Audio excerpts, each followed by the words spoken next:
Nearly 40 years, one murder case refused to die. Not in the files, not in the town, and definitely not in one man's mind. A detective carried every detail of that case inside a worn brown leather briefcase. Every clue, every photo, every unanswered question. But here's the part no one expected. Just months after he died, the case was finally solved, and 4 men were arrested. Back in 1982, in a quiet town in Louisiana, something terrible happened.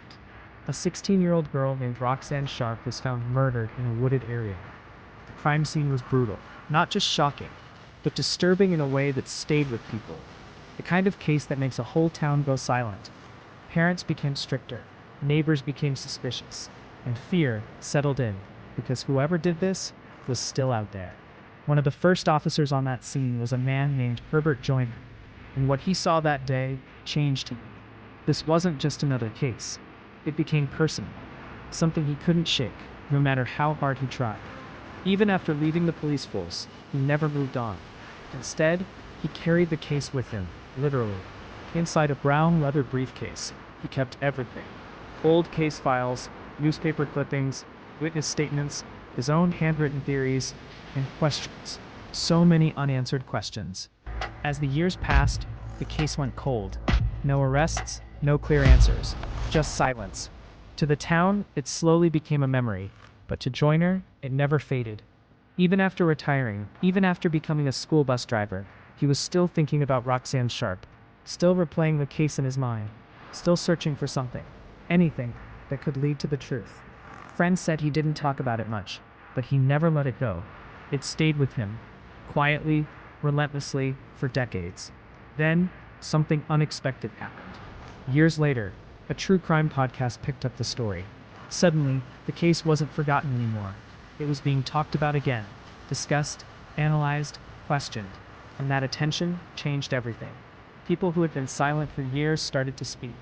Old witnesses came forward. New information surfaced, and investigators took another look, this time with modern technology, especially DNA testing, something that didn't exist back in 1982. What once felt impossible now had a chance. With fresh eyes on old evidence, things began to move. Detectives re-interviewed witnesses. They re-examined the case files. They connected dots that had been missed for decades. And slowly, the truth started coming together. 4 men, names that had been whispered before, but never proven. Until now, they were finally arrested in connection to Roxanne Sharp's murder. After nearly 40 years, justice was finally catching up. But there was one problem. The man who never gave up on the case wasn't there to see it.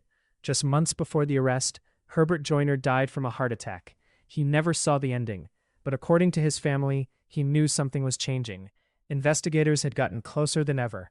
For the first time in decades, there was real progress. He just didn't live long enough to see justice happen. Some cases fade away, others wait. This story isn't just about a crime, about a man who refused to forget, and about the truth taking its time, because sometimes justice doesn't come quickly, but that doesn't mean it won't come at all.